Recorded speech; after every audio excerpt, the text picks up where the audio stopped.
Andrew Lawton Show starts right now. Welcome to another edition of the Andrew Lawton Show. We've been talking a lot about the Conservative leadership race and decided it's time to hear from the candidates themselves. We're in the midst of a series right now talking in depth about the policies, the visions, the platforms, the ideas, all of the things that those vying to lead the Conservative Party are really putting forward right now, and even some that they haven't put forward yet that we'll try to get out of them in the course of our discussions. Today we have Derek Sloan, the Member of Parliament for Hastings, Lennox and Addington, in his first term and already making waves. It is good to talk to you, Derek. Thanks very much for taking the time to speak. Thanks for having me today, Andrew. So you were just elected in October, and now you're in the midst of this leadership race here. Was this an ambition that you had prior to running, to eventually seek the leadership and seek the premiership of the country? Well, when I got into politics, I did it for one reason, and that was because I felt that our fundamental freedoms in Canada are being eroded. Freedom of speech, freedom of conscience, freedom of religion. And so I wanted to get into politics to impact that in any way that I could and to do that as best as I could. When I saw the leadership race open, I thought about it very seriously and carefully and even prayerfully. And I felt that now was the time for me to move forward and to put forward what I hope will be the benchmark of what a Conservative policy should look like. Including rigid protections for those three freedoms I mentioned at the beginning. Is this about making a point for you and having those issues discussed in the race, or is this something where you're genuinely in it to win it, as the saying goes? I'm in this to win it. There's no other reason to do this, in my view. I am the third candidate to reach the verified level, so I'm the third candidate to have access to the list. We're currently sending out an email to the entire list. Some people will have received that already, and hopefully by the time they watch this interview, everyone will have received their first email. So you say that you are a Conservative without apology. That's been the slogan of the campaign. That's been the message you've been driving home. What does that mean to you? Well, I think that there's different opinions, I suppose, on what Conservatives should be. But I feel that oftentimes we use the media or the mainstream media as a litmus test of sort of what we should do and what we should say. And a lot of Conservatives feel that we're compromising on that message. So to me, I feel that we have to make sure that our plan is a Conservative plan that does not compromise, and then sell our message.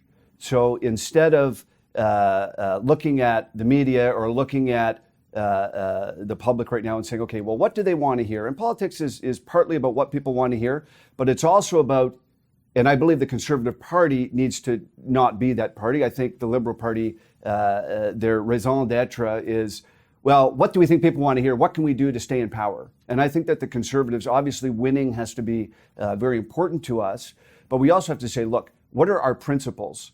How can we take our principles and share them in a way that is compelling and that people buy into? And I feel that what we typically do is we focus on a narrow subset of issues like the economy or liberal corruption, but we fail to have answers to other issues that people are concerned about.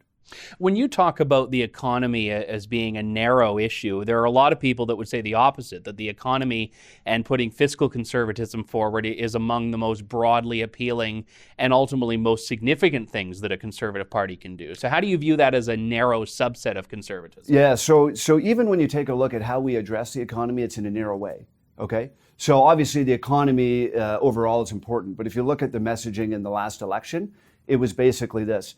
Hey, we'll save you a couple $100 if you vote for us. If you put your kids in soccer, if we have this thing that'll save you $200. We have this thing that'll save you $150.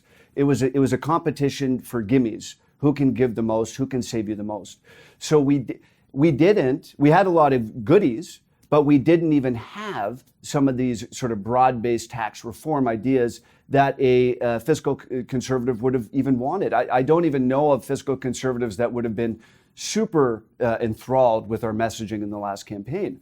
Obviously, they would have preferred us to the Liberals. They would have assumed that we would, treat the public purse with more respect. But I don't think there was any fiscal conservatives that were doing somersaults or cartwheels with the messaging in the last election. So what are some of those, I'd say, hardline, for lack of a better term, or bolder fiscal proposals that you would want to see?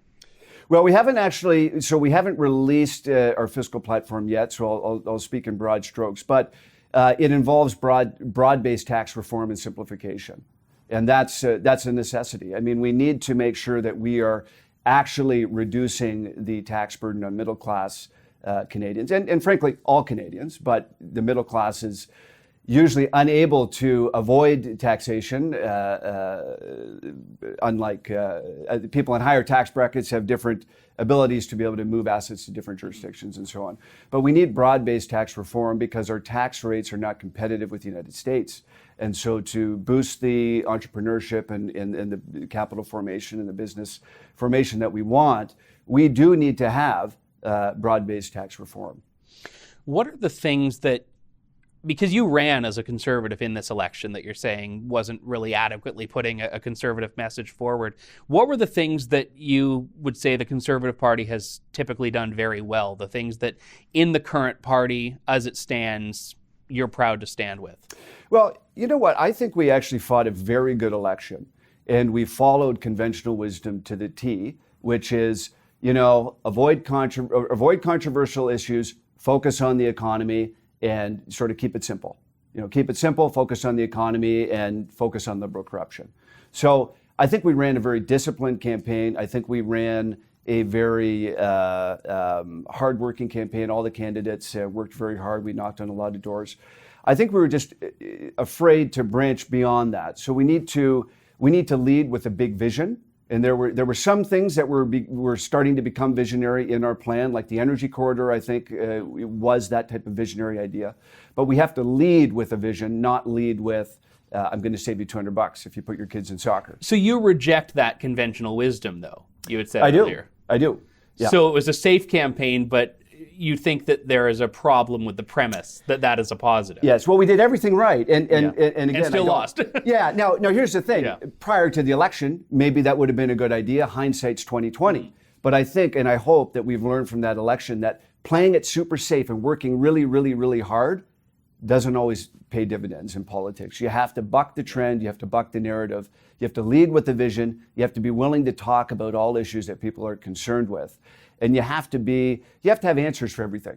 That's what governing parties do, and that's what we need to do as well. One of the things that I've spoken about in the past, and I know you've seen this directly, is that the Andrew Scheer social conservative problem, what Peter MacKay calls an albatross, what a lot of people in the Conservative Party derided, was really the worst of both worlds, because he was backing away from a lot of the things that he had said previously in the election, but still getting hit for being the social conservative and pushing forward this. And I guess it goes two ways, because on one hand you could say, okay, if you're going to get hit with it, if that's who you are, you might as well be it, and you might as well own it. But the flip side of that is that we saw firsthand the hostility that the media has towards people that have those beliefs. You've been, in your own words, without apology about them. You've received very prominent support from social conservative groups. It's a part of who you are. But do you think that is something that needs to be addressed by way of a strategy? Or do you think it's just about saying, this is who I am, take it or leave it? It is about owning it. And it's also about realizing that the media narrative is not necessarily reality. So, I was at an event this morning, and I was speaking with a variety of individuals from the minority community. And, they were telling me that people in their groups typically vote Liberal, but the bulk of them by far, and they've looked into this and they've done even surveys, are socially conservative. So at least having something to say, I mean, we need to be careful how we address all issues, but having something to say can actually give us an avenue to break into other groups. And what the Conservatives are always trying to do is trying to broaden the window of support, because we know that almost no matter what we do, there's a certain percentage of people who will always vote for us. But we say, look, we need to move into the middle territory a little bit. So having something to say, and you know what? So saying that you're pro-life, so saying, hey, these are my beliefs, but I promise I won't do anything about it, sends the wrong message to both groups of people. The one side aren't going to believe you anyways, and the people that hope that you're going to stand up for their values are going to say, well, that's not standing up for my values. So I think that's what happened in this last election. But I think that having something reasonable to say on a variety of these issues, and to take abortion for an example, we're the only Western country, we're the only developed country that has zero laws on abortion. Most people don't even know that. So to say, hey, I'm okay with Parliament being able to do its work, with people to bring forward bills and have a discussion on this, I think that's a message that can sell. I think that puts us on the side of common sense and reality, and makes the other parties who are bending over backwards to retain the legal vacuum that we have will look silly. I think that's a great example of where, to use your words, the media narrative and the public narrative can really diverge, because most people don't know, you're correct, that there is zero limit on abortion. Most people, I don't think, know that there is zero limit on sex-selective abortion, by example, in very late trimester. And all of that, I think, is very fair. And if you are to bring up these issues, it really is seen by the media differently than I think the general public would. But I guess it gets back to the question of, is it worth that fight for you? Is it worth that fight to raise those issues when it means that no one will listen to what you say about tax reform, when it means no one will listen to what you say about the energy policy and all of these other files? Well, here's the thing. I don't think if Peter MacKay was running the party in this last election that we would have won. Okay? If someone who, now, it's going to, no matter what, no matter who wins, they will either focus on somebody else or they'll raise the bar in such a way that Peter MacKay or whoever can't comply. So yes, he's saying he's pro-choice, he's saying a few things. They will always find something else. They will find some other hoop that he needs to jump through that he either won't, or if he does, will fracture his support in another area. So we're never safe from the litmus test that they put on us. Secondly, even if he somehow manages to pass through every litmus test, which would probably alienate us from a variety of people in our own base, if he somehow turns out to be the media darling, they'll just focus on somebody else. So maybe Peter MacKay's okay, but they'll start talking about the other members in caucus that are pro-life, and there's many of them. So it doesn't matter who you elect. They will make that the election issue every single time. And Andrew Scheer did everything in his power to avoid the issue, and they brought it up anyways. And people will say, oh, he didn't have the right answers, or he had those beliefs. Mark my words, you pick somebody else who has different beliefs, they will do it anyways. No matter what we do, they will put those litmus tests on us. So we need to stand up and say, I don't care what you're going to do. We're going to stand anyways and go directly to the people. And the people will see through it. Does your Conservative Party, your ideal Conservative Party that you'd like to forge as leader, take form as a pro-life party or as a party with pro-lifers? Well, here's the thing. I've never said that I would whip the vote in the direction that I want it to. My whole point has been, look, MPs need to be free to represent their own values and their own constituents according to their conscience. So I think the party will probably always have a variety of different views in it, and I'm okay with that. And it's the other people that are not okay with that, but I'm fine with that. I don't feel the need to force somebody else to vote against something that they don't want to. That's not what a leader should do. And we saw, I think, that divide certainly in the last couple of weeks with Richard Descaries, at the time a contender for the leadership of the Conservative Party, disqualified by the party, and rather than go home has endorsed you, and you've actually welcomed that endorsement. And I'm curious if you could explain that, because there's certainly a political risk there in campaigning alongside someone that your party has said we don't want anything to do with.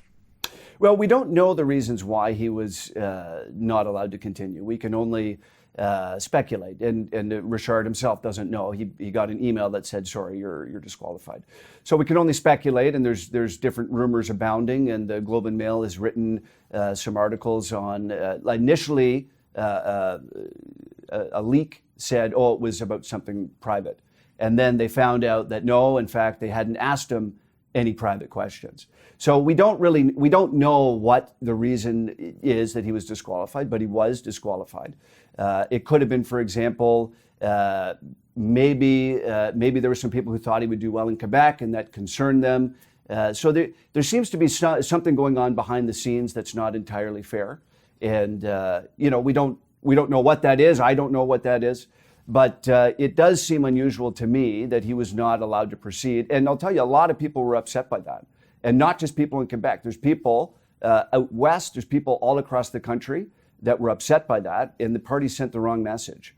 You really need to let the race progress, and even if you don't want somebody to run, you need to let the base have their say. And I think it was a mistake what they did. You had said on social media recently, I can't remember the exact day, that it's time to cancel culture in the CPC. So you weren't talking about general social and cultural cancel culture, but a culture that you said permeates within the Conservative Party. And I don't know whether you were talking about daycare race specifically or a broader issue, but the point stands, if you're not the leader of the Conservative Party in the next few months, could you be a part of that party still that has what you've identified as this toxic culture within it? Yeah, and I should be fair to the Conservative Party as well, because I speak to all sorts of people, and there's some people that say, well, the Conservative Party is beyond repair. And I say no. The Conservative Party is not nearly, there's not nearly as much of a cancel culture in the party as there is in society as a whole and some other segments. The party is, by and large, filled with good people. Now, and again, I don't believe there's some conspiracy. I believe that there's some people who I would disagree with and acted unfairly in terms of not allowing Richard to proceed. But overall, the party is filled with good people, although there are people in the party that feel that those who have socially conservative views or other views don't belong and need to be pushed out. If they do that, the party will never win. And they will never retain dominance as a government. But having said that, I'm very proud of the party, and I believe that not only can we make improvements, we can be great, and we can be the dominant force in the political sphere in this country. And I encourage everybody to come on board, and do not think that our best days are behind us. Our best days are in front of us. I am positive of that. With everything we've seen in the last 6 months, from the election to the post-mortem of the election to the way Andrew Scheer was treated after the election, do you think that the big blue tent is still a viable idea, this idea of red Tories, blue Tories, libertarians, social conservatives, fiscal conservatives? Do you think that it's still practical that all of those people can come together under one banner? Yeah, and in all fairness, maybe this is controversial. It's not us. It's not social conservatives that are trying to push other people out of the party. I don't know of an example of a red Tory seat being targeted. For example, we see different nomination contests where it's very clear that social conservatives are being targeted. So as far as I'm concerned, the party should and can be open to anybody, and I have no problem with anybody being involved in the party. And I think that it's not us that is driving that narrative. It's other people, and I have nothing to say further other than that all conservatives would be welcome in a party run by me, and nobody would be targeted or penalized. It would be free votes, it would be free discussion, and no behind the scene machinations and arm twistings and things like that. Let's talk about the Conservative Party that you want. So fast forward, you're successful as leadership candidate. You are the leader of the Conservatives. You're the leader of the official opposition. What's the top priority for you as opposition leader? Well, I think that we need to establish our brand going into the next election. So we need to start messaging on issues, the traditional conservative issues in a big and bold way, and then other issues as well. So we need to have bold answers for housing, like affordable housing. And I mean that in two contexts. I mean that in the context of the rising prices in the GTA and other areas, and also, traditional affordable housing for low-income people. So that's just an example of an issue in the GTA right now and in BC that's huge. We need to have a good conservative answer for that, and we can. So we need to start messaging on some of these other issues that are not traditionally conservative, but as a governing party, you need to have answers for all of these issues. I would also be sure to put forward a framework that is very robust from a free speech and a freedom of conscience perspective. And we also need to start reaching out across the country. So we need to start reaching out in different constituencies, reaching out to First Nations, reaching out to all the groups that make Canada what it is. And that would be what we need to start doing from day one. What's your first opposition bill or your first opposition motion? Well, you know what? That's a good question, and I don't have an answer for you on that. But I think what would need to happen is we get together as a caucus and we decide our priorities together. I'm going to be putting forward what I feel is a good platform for the party, and I hope that people buy into that.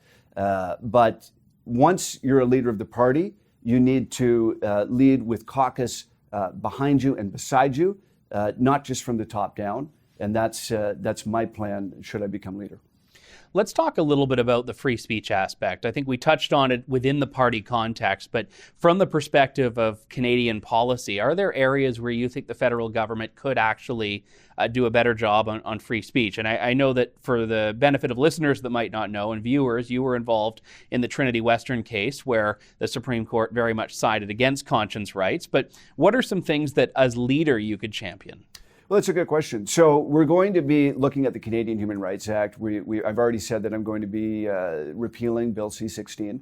So that is that became the epicenter of the discussion on free speech recently. That was how Jordan Peterson rose to fame. He was talking about the compelled speech issue behind C-16. So I think right now the nexus of sort of the free speech.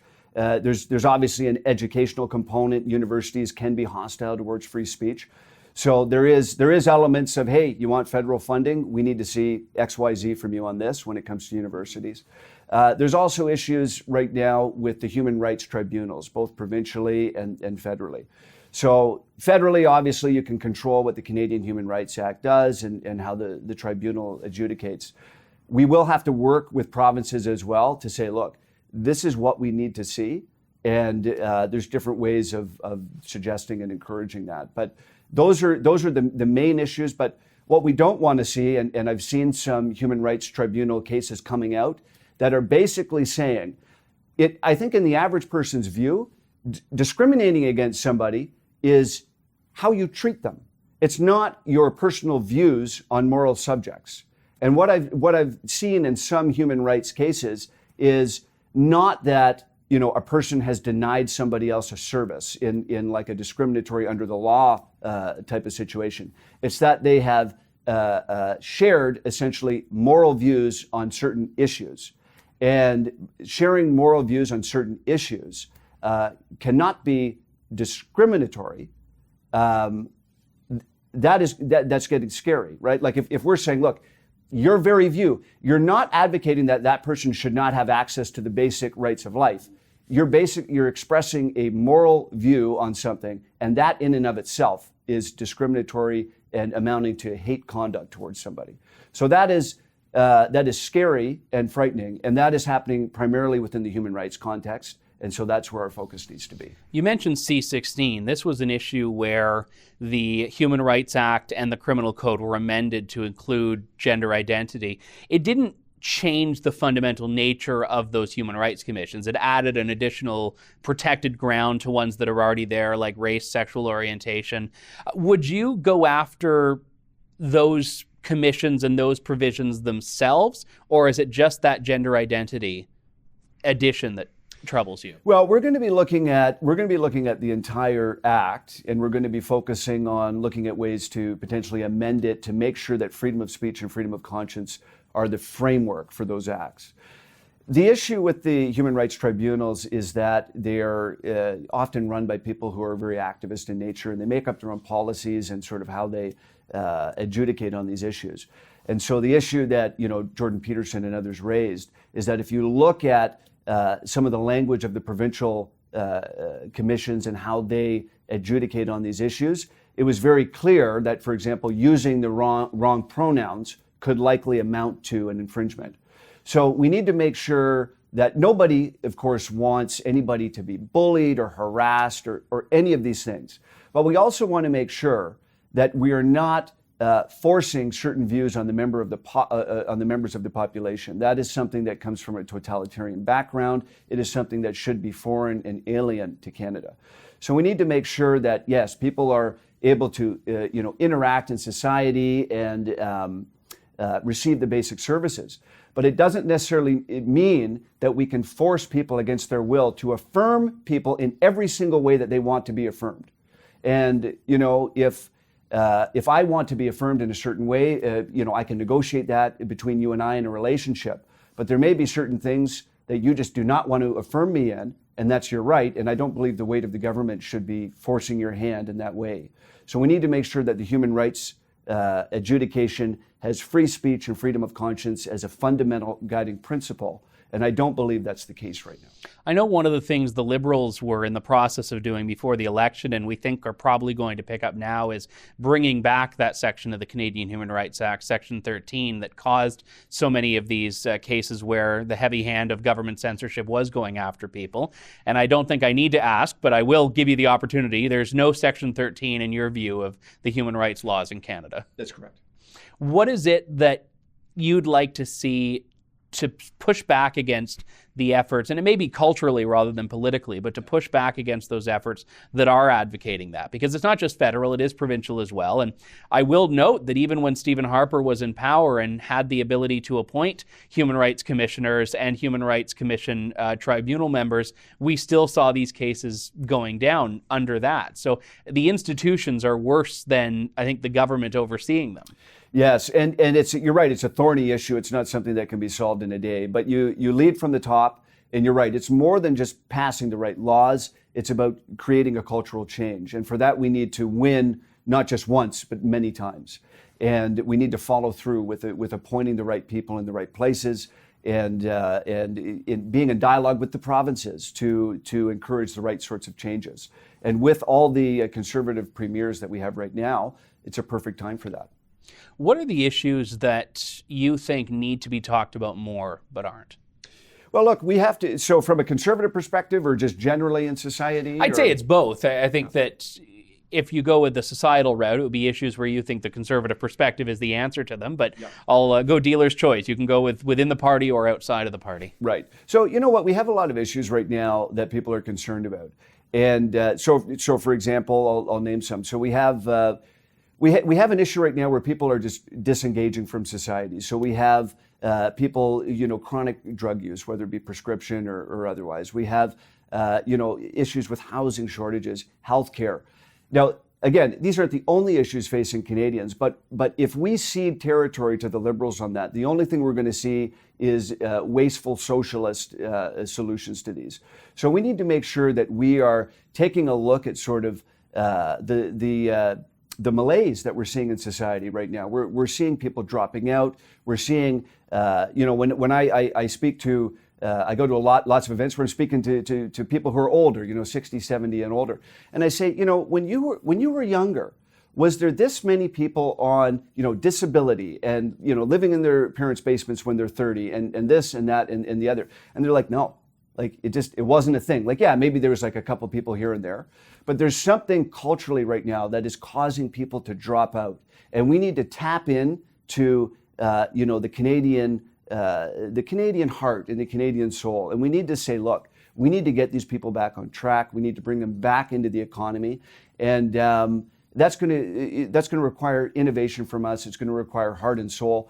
But we need to do that, because when we let the Liberals and the NDP try to do it, it's more taxes, more programs, more government personnel. So we need to make sure that we're doing it, and we need to make sure that we're the ones driving that change.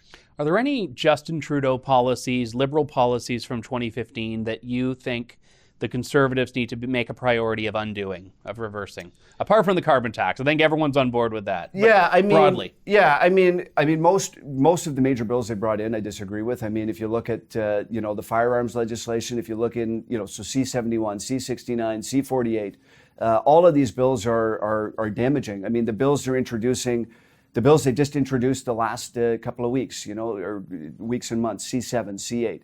These bills are overbroad. When you take a look at the energy, the C-69 and the C-48, they're crippling the energy industry. They're causing the pullout of all these foreign investments, because Canada is not seen as a stable place to do business. People don't know, is my project going to get approved? If it is approved, when will it be approved? And if it is actually approved and it gets blockaded or protests, will anybody do anything about it? So it's putting Canada in a terrible position for vis-a-vis investment. Not being able to get our resources to Tidewater is terrible. So we have to make sure that we deal with that. And going after the legal gun owners again is not the way that you deal with the gun crime that we have.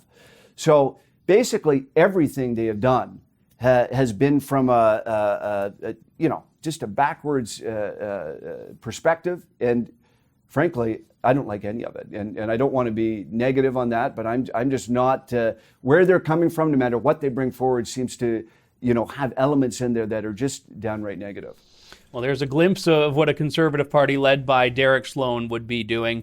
Derek, I want to thank you very much for taking the time to chat and explain a little bit more about your vision. Thank you. And I'll just add one thing if I can. Please. In regards to the pipelines, I will be pulling out of the Paris Accord. We need to make it very clear to the investment community. We are Canada first. We are behind our energy sector, and that's going to be part of my platform as well. Well, there you have it. Thanks very much to Derek and all of you for tuning in as we talk to the Conservative leadership candidates here on True North. You're tuned into The Andrew Lawton Show. Thank you, God bless, and good day, Canada. Thanks for listening to The Andrew Lawton Show. Support the program by donating to True North at www.tnc.news.